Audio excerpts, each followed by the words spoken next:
Goeiemôre. Ek groet julle vanoggend in die wonderlike naam van Jesus en het is lekker om op hierdie sonnaandoggend saam julle te kuier en 'n voorreg om vir my en weet die woord te bring, God se woord, nie my woord nie. En ja, hierdie week was vir ons 'n opgewonde week, 'n tyd wanneer ons saamgekom as 'n gemeente en ons het gaan bid by die kerk elke aand. En iemand het elke aand 'n woord gebring, 'n woord met ons gedeel. Want dit was hemelvaart en dan het is daai verwagting dat God iets nuuts gaan doen. Nie net in my persoonlike lewe nie, maar in jou lewe, in ons gemeente se lewe. En dit was oor kerke. Dit was nie net ons en ons kerk nie. Daar was pastore van ander kerke wat ook saam met ons kom bid en dit was 'n voorreg. 'n Voorreg. En ons het geleer en ons het gebid vir ons land, ons het gebid en ingetree vir ons wettiese stelsel, ons het gebid vir die besighede in ons land, ons het gebid vir die kerke, dat die kerke terug sal gaan na God se woord toe, en dit nie wat sal ons sê, afwater nie, en die dinge van die wêreld probeer in die kerk indruk nie, maar dat ons 'n geur sal wees, ons die geur sal wees vir die wêreld daar buite. En ons het gebid vir die familie, man en vrou, huwelike, kinders, want dit is daar waar dit begin, by jou huis. En ons het gebid vir ons skole, dat ons skole sal begin ondersteun, maar dat weer eens, ons sal nie toelaat dat hulle God se woord wegvat nie. En vandag is Pinkster, vandag is die groot fees, Feast of Pentecost, en dit sê ons in Handelinge 2, en ek seker baie van julle gaan hiervan hoor, vandag, jy kan seker meeste van die kerke wêreldwyd, sal hier uitdeel, Handelinge 2, nee, wat sê, en toe die dag van Pinksterfees aangebreek het, was almal eendragtig by mekaar. Almal was eendragtig by mekaar. Dit beteken in hulle gedagtes het hulle een doel gehad. Hulle het nie daar gekom vir koffie en tee en koek nie. Hulle het nie daar gekom vir die mooi musiek nie. Hulle het nie daar gekom vir die samesyn om te sê, ja, kom, weet, kyk wat gister gebeur het in die rugby en dit en dit en dit. Hulle is eendragtig daar, en die woord sê eendragtig. Hulle het een fokus gehad, en dit was om God te aanbid. Dit was om God te aanbid, God te verheerlik. Hulle het gekom en saamgekom en seker gesing. Hulle het lofliedere gesing. Hulle het seker gepraise and worship soos nog nooit tevore nie. Hulle het seker daar gekom om te deel God se woord. Onthou die 110 was in die oppersaal. Hoekom? Want nommer 1, hulle was bang. Want as volgelinge van Jesus sou hulle gekruisig word, sou hulle dalk ook deur die Romeine in gevangenis ingesit. En nommer 2, want hulle was gehoorsaam, want Jesus het vir hulle gesê, gaan en wag. Gaan en wag. En die eerste dag was 'n seker bietjie, ja, okay, waarvoor wag ons nou? Die tweede dag, okay, wel Jesus het gesê ons moet wag, want ons het dit hierso. Ons weet dit was 10 dae. Hulle het nie geweet nie. Die derde dag het hulle seker besef, okay, nou moet dinge ernstig raak. Nou moet ons begin bid, want ons kan nie meer in vrees lewe nie. Ons kan nie meer hier sit en wag en sê, okay, wel, weet, ons kan net soveel koek en tee saam geniet. Maar nou is dit tyd om ernstig te raak. En die disippels het begin bid, en hy skare het begin bid. Dag 3, dag 4, dag 5, dag 6, dag 7, dag 8, en ja, daar was seker 'n paar wat getwyfel het, maar nog steeds eendragtig het hulle mekaar aangemoedig om te sê, hou aan, moenie ophou nie, Jesus het gesê totdat, en ons sal hier doen totdat, en hulle het aangehou, en hulle het aangehou totdat die dag van Pinkstersfees aangebreek het, en dan sê hulle, en dan skielik, daag God op. Dan skielik, sê dit, uit die hemel, 'n geluid soos wat van 'n geweldige rukwind, en dit het die hele huis gevul waar hulle gesit het. Skielik, as ons wag met die hoop dat iets gaan gebeur, as ons wag met die hoop dat God gaan intree, dan sal dit so wees en dit sal skielik wees. En dit sê daar is met 'n geluid soos 'n rukwind, toe is deur hulle tonge gesien, soos van vuur, wat hulle self verdeel, en op elke een van hulle gaan sit. Elke een van hulle gaan sit. Nie die hoëpriester nie, nie die dominee, nie die pastoor nie. Nee, elke een wat daar gekom het met 'n verwagting, het die Heilige Gees in hulle ingegaan. Het die Heilige Gees bo op hulle gekom en so deur hulle ingegaan.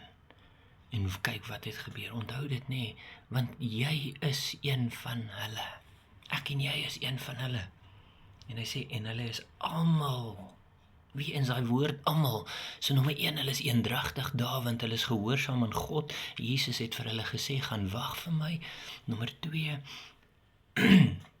van hulle self verdeel en op elke een van hulle gaan sit. En nommer 3 en hulle is almal vervul met die Heilige Gees. En almal het begin spreek in ander tale soos die Gees aan hulle gegee het om uit te spreek. Wat se taal het hulle gepraat? En daar het in Jerusalem Jode gewoon, godsdienstige manne wat slim was, manne wat die hele Ou Testament uit hulle koppe uitgeken, want hulle het geweet waaroor dit gaan, hulle het daai Torah, dit was deel van hulle lewens, en hulle het geweet, iets het hier gebeur, iets buitengewoon het hier gebeur, uit elke nasie, wat onder die hemel is, want daai tyd in die Pinksterfees moes al die Jode bymekaar kom in Jerusalem. God is amazing, nee. Hy sê vir sy disippels, gaan wag daar, hy sê vir die 120, gaan wag daar. Hoekom? Want ek wil doen dit wat ek beloof het, ek sal doen. En hulle sê uit elke nasie, en toe hierdie geluid kom, ek meen Jerusalem is nie 'n klein stad nie, en as hulle in 'n oppersaal gewag het in een kamer, wat 120 van hulle kon huisves, en daar kom soos 'n rukwind in die hele Jerusalem, hoor dit, beteken dit was nogal amazing, dit was nogal groot nie, het die menige saamgedrom, want hulle wou sien wat gaan nou daaraan, ons kan nie uitmis nie, saamgestroom, en wat in die war, want elke een van hulle het gehoor hoe hulle in sy eie taal spreek, en hulle was almal verbaas en verwonderd en sê vir mekaar, is almal wat hierso dan daar spreek Galileërs nie? Is hulle nie vreemdelinge nie? Is hulle nie die ou mense nie? Is hulle nie die mense wat hulle was nie? Hey, en dis wat gebeur as God in jou lewe inkom, en jy laat toe dat jy gevul is by die Heilige Gees, dat daar 'n verandering sal wees, soos later praat hulle in Romeine, nie, dat jy nie weer gelykvormig is aan die wat jy was nie. Jy's nou die nuwe mens, 'n nuwe skepsel, en mense sal na jou toe kom en sê, hey, is jy nie die dronkaard nie? Is jy nie die ou wat in depressie gelei het nie? Is jy nie die ou wat so was nie, rondgegaan en gevloek en geskel en aangegaan nie? Is jy nie daai lelike persoon? Of is jy nie daai stil, sagte persoon wat maar net aangegaan het met die lewe nie? Hey, en dis wat gebeur as God se Gees in jou inkom en jy laat toe dat hy oorneem in jou lewe, oorvat in jou lewe, dan kom daar 'n verandering wat die wêreld nie sal kan glo nie. En mense gaan na jou toe kom en sê, hey, is jy nie daai persoon nie? Maar kyk hierso, elkeen is in hulle eie tale waarin hulle gebore.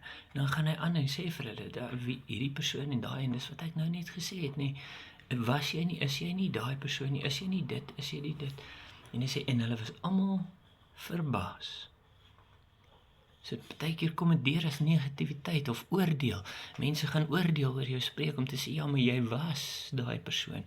Jy was daai persoon. Maar hulle is verbaas, hoekom? Want hulle sien die verandering wat God in jou lewe gemaak het. Hulle sien die verandering, hulle beleef, hulle herken dit. Maar partykeer wil hulle nie die God herken wat daai verandering gebring het nie. Want kyk wat sê hulle nie, en hulle was almal verbaas en radeloos. Hulle het nie geweet hoekom nie, hulle het nie antwoorde nie. Jy kan dit gaan YouTube, jy kan dit gaan Google, jy kan vir AI, Artificial Intelligence, jy kan dit vra en sê, hoekom het hierdie verandering oor hierdie persoon se lewe gekom? En hulle was sonder antwoord, want niks en niemand gaan vir jou daai antwoord kan gee nie. Want as God iets doen, is daar nie 'n antwoord daarvoor nie, behalwe dat dit God is. En dan sê hulle so, en sê een vir die ander, wat Ons hoor hulle in ons eie taal en wat spreek hulle? Die groot dade van God.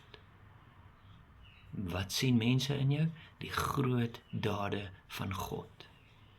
Moenie laat mense na jou toe kom en sê daar's 'n verandering in jou en ons probeer dit afwater en ons moet jou daarna toe vat en hierna toe vat sodat ons as mens dit kan verduidelik. Dat ons as mens God kleiner kan maak en vir God sê dit is nie moontlik by God nie. Nee, dit is nie moontlik by mens nie. Dis nie moontlik by 'n sielkundige nie, 'n beraader nie. Dis nie moontlik by pille nie, by medikasie nie. Dis nie moontlik by daai goed nie. Dit is tydelik. Maar by God is alle dinge moontlik. By God. En dis wat mense in jou lewe gaan sien as jy toelaat dat God in beheer oorneem in jou lewe. Dan gaan daar skielike verandering in jou inkom en jy gaan self nie weet waaroor hierdie ding gaan nie. Maar as jy net daar staan en sê ons hoor hulle in ons eie tale. Mense gaan sê ek sien dit met my eie oë. Ek hoor dit met my eie ore. Ek kan die verandering in jou lewe sien. Wat 'n verandering gaan hulle vra? En jy gaan sê die groot dade wat God in jou lewe gedoen het. Dis die verandering wat hulle gaan sien. En dis die God wat ons dien, 'n God van verandering.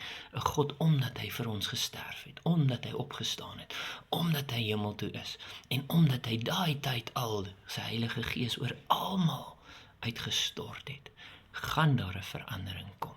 Ons as mens moet net gehoorsaam wees en toelaat dat daai verandering deur ons gesien word, die wonderlike dade van God gesien word deur almal wat om ons is. Mag jy 'n geseënde week hê. Mag jy vandag kerk toe gaan en God loof en prys uit jou hele binneste uit. En as jy nie by die kerk kan uitkom nie, dan doen jy dit by die huis. Dan val jy op jou knieë voor die bed. Voor die bank, voor die stof, buite in die tuin, gee nie om waar nie. Maar doen dit net, val voor die aangesig van die Here en loof hom en prys hom en aanbid hom en sê dankie vir die wonderlike dade wat God in jou lewe gedoen het. Mag jy 'n geseënde week hê. En as daar 'n probleemsituasie is of iets, reik uit na ons, moenie bang wees nie. Deel die boodskap wat mense met mense, laat hulle Handelinge 2 sal lees en besef wat God al reeds gedoen het. Hy het dit al reeds gedoen, dis hoekom ons daarvan kan lees. Hy het dit gedoen. Hy sal dit weer in jou lewe doen, as jy dit net toelaat. Mag jy 'n geseënde week hê en daarmee groet ek jou in Jesus naam. Mag God se seën oor jou lewe gaan, oor jou huwelik, oor jou familie, oor jou besigheid. En mag jy 'n seën wees vir almal met wie jy in aanraking kom hierdie week. Laat hulle God sal sien, die wonderlike dade wat God in jou lewe doen, mag hulle dit sien. Ek groet jou in Jesus naam. Amen.